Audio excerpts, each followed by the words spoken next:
गोविंदाय नमो नमः गोविंदाय नमो नमः गोविंदाय नमो नमः हे गोपाल कृष्ण तुझ्या कृपा सेवादानं या विश्वाच्या ठिकाणी आमच्या नावाचा ठरणार तुझा मार्गदर्शन आणि तुझा आशीर्वाद हेच आमच्या पृष्ठभागी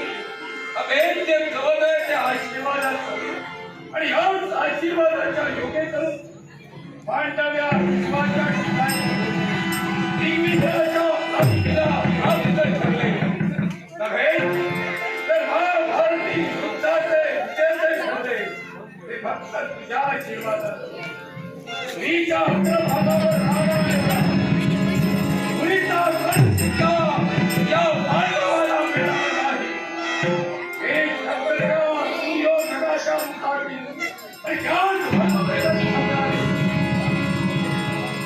मनाच्या ठिकाणी संग्राम निर्माण झाला आणि याच संग्रामाला द्वंद्वाचं रूपांतर करण्यासाठी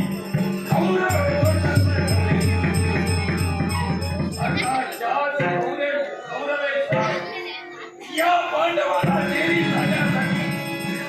हरेक प्रयत्न केला तो हरेक प्रयत्न हाणून पाडण्यासाठी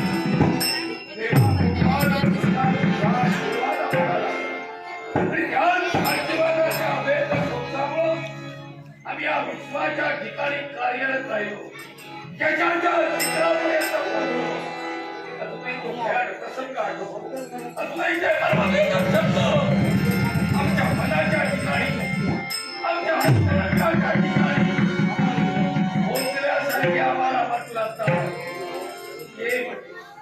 ये म्हटली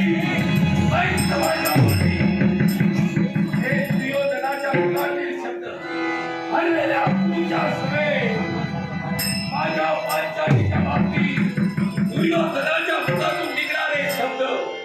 आणि तेच शब्द आपल्या हृदयाला पोहोचू लागले त्याच शब्दाच्या अनुरोधाला घडलेली प्रत्येक व्यक्ती असलेली आठवते पण त्यावेळी बंधनात अडकलेले पांडव काही करू शकले नाही बंधन कोणतं असेल तर भावाला दिलेला शब्द धर्मदादांना दिलेला शब्द आणि त्या शब्दामुळं त्या कौरवेश्वराला मी तिथं काही करू शकलो नाही पण